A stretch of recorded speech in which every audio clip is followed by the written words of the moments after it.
But this is getting at least a little bit fun, right? Right? All this winning and stuff. The Pirates won in Detroit again yesterday, 4-2. Nice, smooth, fluid baseball game. Quick, too, you know? But on top of that, the Pirates have won 8 of their last 12. They've won 3 of their last 4 series. And the only one that they didn't win might have been the most impressive in that it was the 4-game split with the contending Padres. Good morning to you. Good Friday morning. I'm Dejan Kovacevic of TK Pittsburgh Sports. This is Daily Shot of Pirates, and it comes your way bright and early every weekday. If you're into football and or hockey, I also offer up daily shots of Steelers and Penguins right where you found this. The Penguins are back in action tonight at 8 o'clock in Minneapolis against the Twins, who've really been struggling. And it's at least conceivable that the Pirates could get over 500. They're 9-10 right now. You know, all they'd have to do is, that.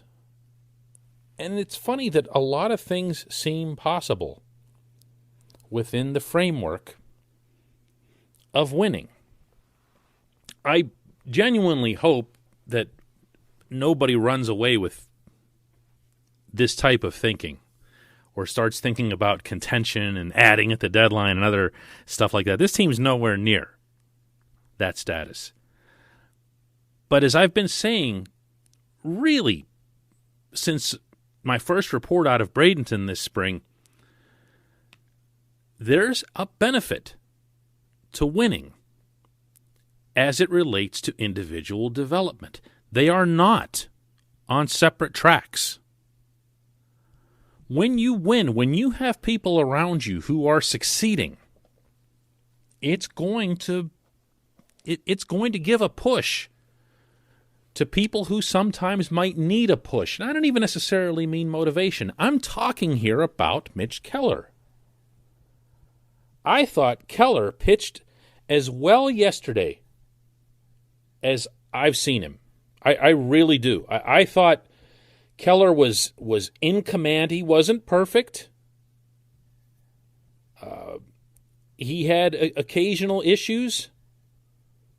But I thought for the most part that Keller was able to do things that he hadn't been doing. He was attacking the strike zone. He was going after hitters. He was efficient.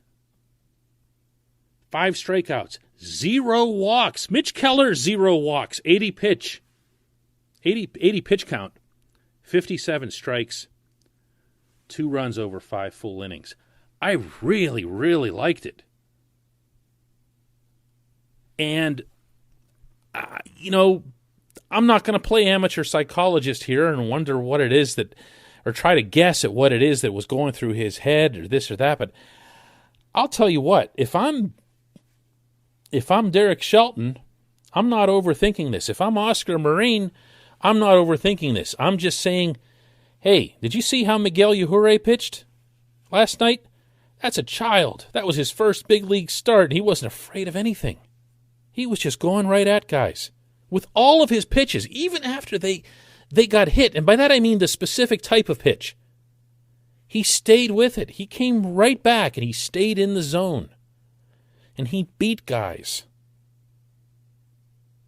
And if it isn't Yajure, then you can look at Tyler Anderson, he's older, he's a veteran, so you kind of expect it.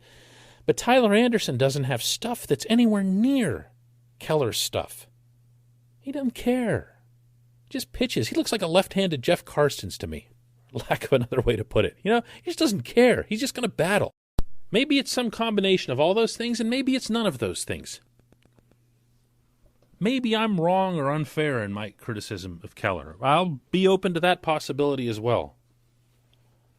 But I'd like to think that I know what it is that I'm watching, both for the worse, as we saw earlier, and for the better, as we saw yesterday. Here was Shelton's assessment of Keller's day. He's a different cat when he's in the zone, and we're continuing to work on that. And I think today was a really solid step. And, he gave us a chance to win the game because he went out and threw the ball in the strike zone.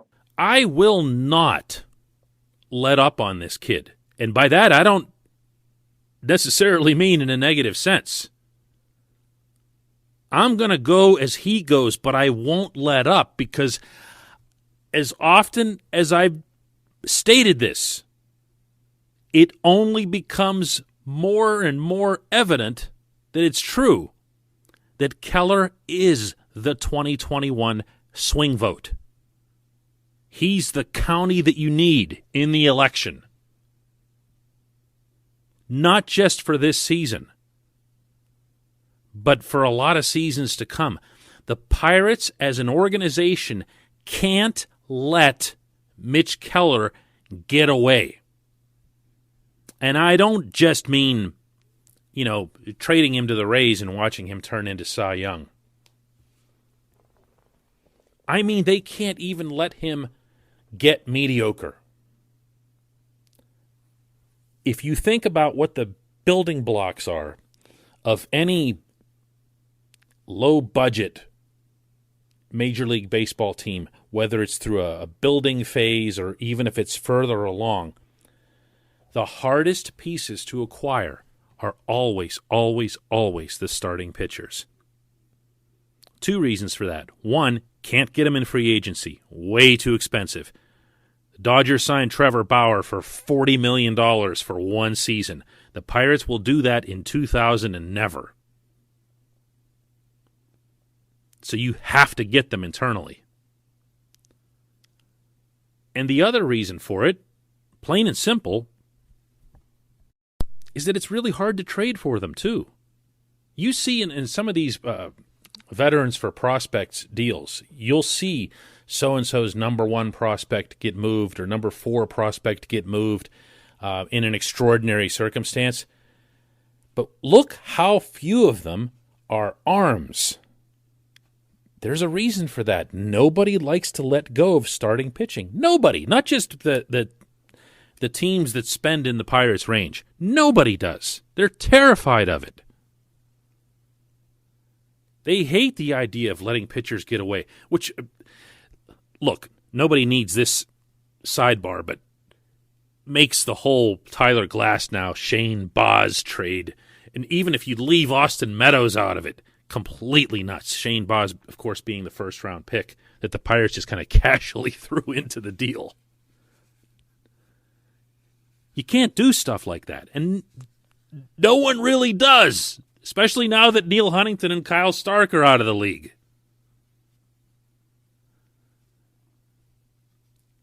This kid has to be made to work. This has to become a W in everyone's column.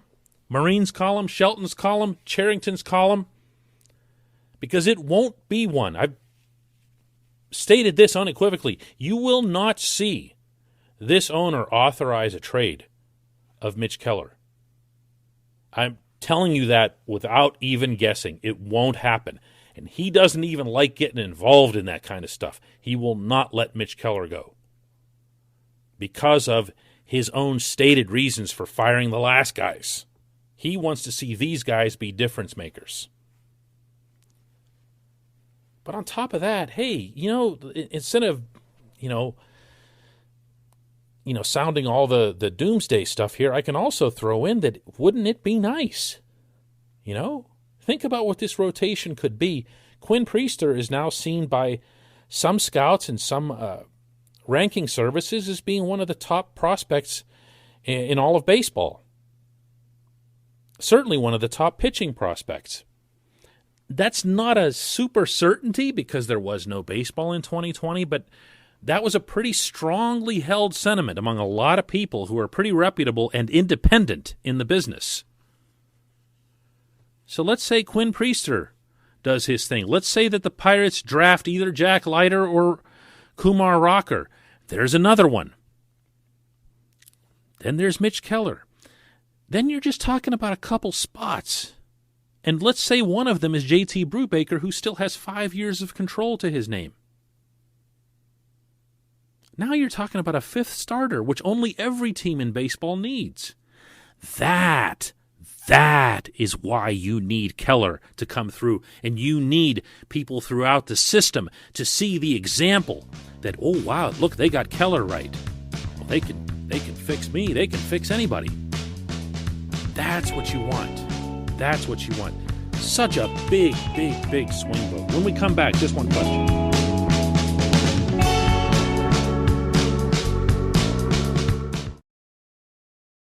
Support for this podcast comes from Wild Turkey Kentucky Straight Bourbon Whiskey. Let's tune in to their one-on-one with Jamal, a real bartender from Old Fourth Ward in Atlanta. I really get into the backstory of whatever I'm pouring, out of respect. There are literally years of experience behind these bottles. Wild Turkey, same recipe since 1942. If you want a true classic, this is what you want to order. Wild Turkey. Wild Turkey Distilling Company, Lawrenceburg, Kentucky. Copyright 2020, Campari American, New York, New York. Never compromise, drink responsibly. Support for this podcast comes from PayPal. Small business owners, turn your smartphone into a cash register. PayPal QR codes are the safe and easy way to get paid in store, and they deliver the same security and trust PayPal is known for online, in person. Even if you're a cash-only business, with PayPal QR codes, you can accept credit or debit with everyday low fees. There's no additional hardware or software needed. Generate your unique QR code from the PayPal app and display it on your device, or print it to display in store. Customers scan your code with their PayPal app. You only need your smartphone. Learn more at paypal.com/us/getqrcode. This episode is brought to you by Samsung. Moms help everyone be their most epic selves. So for Mother's Day, help mom be her most epic with Samsung Galaxy gifts. Like their most advanced smartphone camera, so mom can take photos like a pro. A smartwatch with next-level fitness tracking. Samsung's best earbuds yet to help mom block out and turn up. Or the statement-making Galaxy Z Flip 5G that lets mom flex her style. This year, celebrate what makes mom epic with Samsung Galaxy.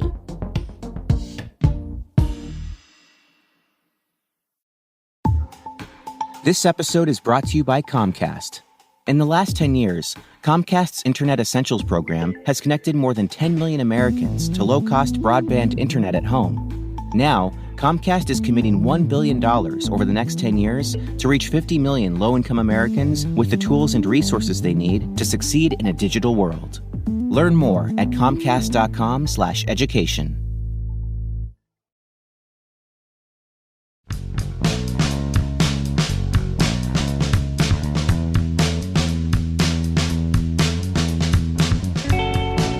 Welcome back. It's time for Just One Question, and that's brought to you on this program always by the North Shore Tavern. That is directly across Federal Street from PNC Park, the side with the Willie Stargell statue on it, and it's right next door to Mike's Beer Bar. Chances are you've been to Mike's. If so, this is just to the left of it. They're the same ownership, a lot of the same people, same kitchen, different entrances, but the same really lively and dedicated spirit that you love in an independent establishment.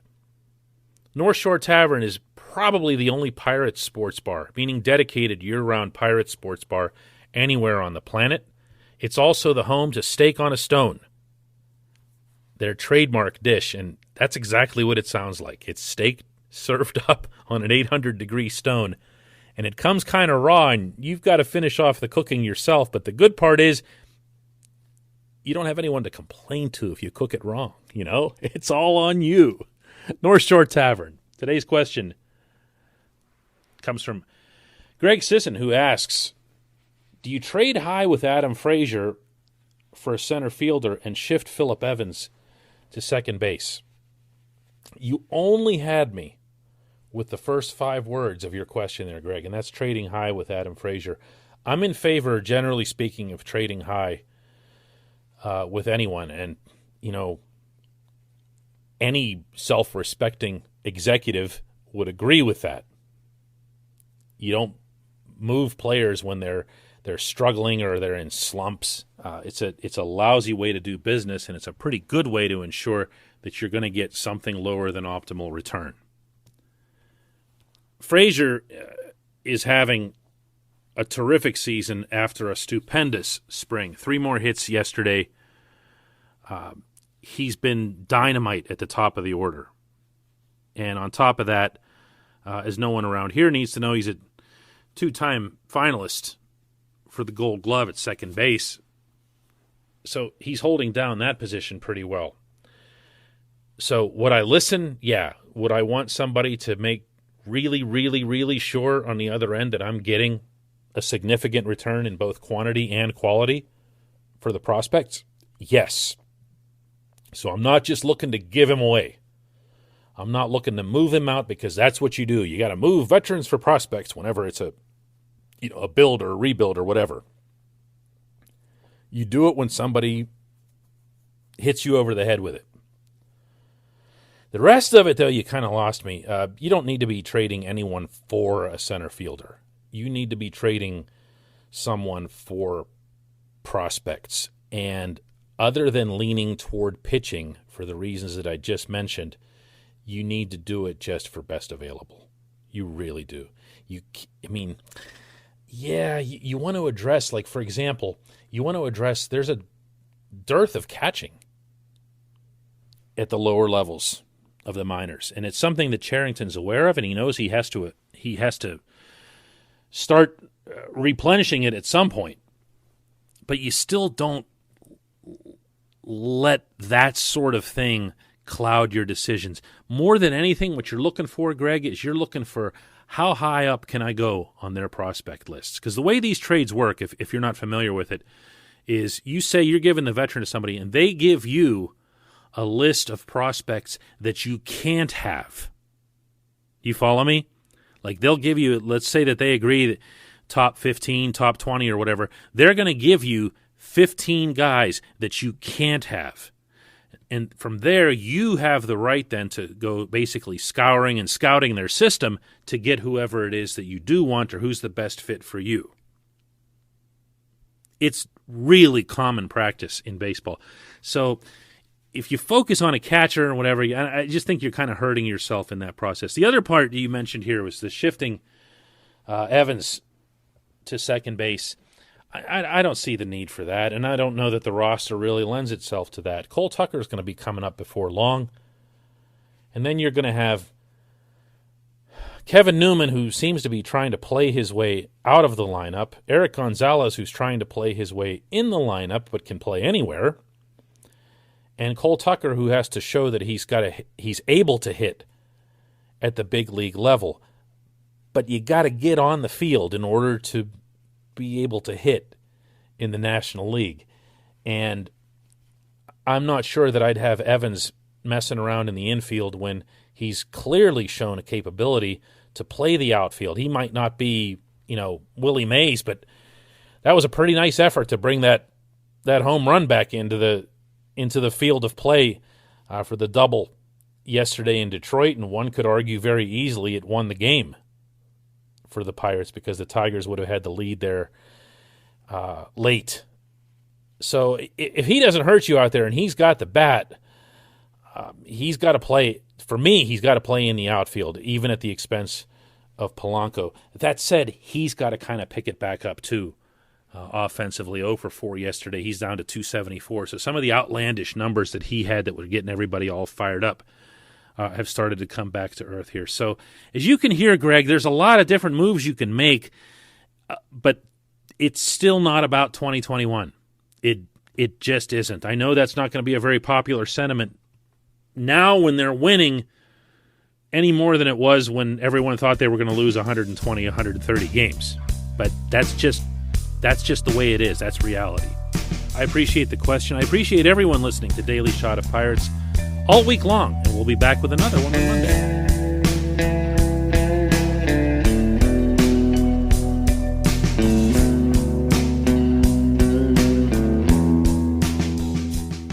At Point Park University, in the heart of downtown Pittsburgh, they understand there's no substitute for real-world experience and career-building connections. Their innovative curriculum engages students with distinctive experiential learning opportunities. Point Park's pioneering co-op program empowers qualified students to work in full-time, paid positions with their corporate partners while earning college credits. Visit pointpark.edu/works to learn more. Career ready. That's the point. Point Park University.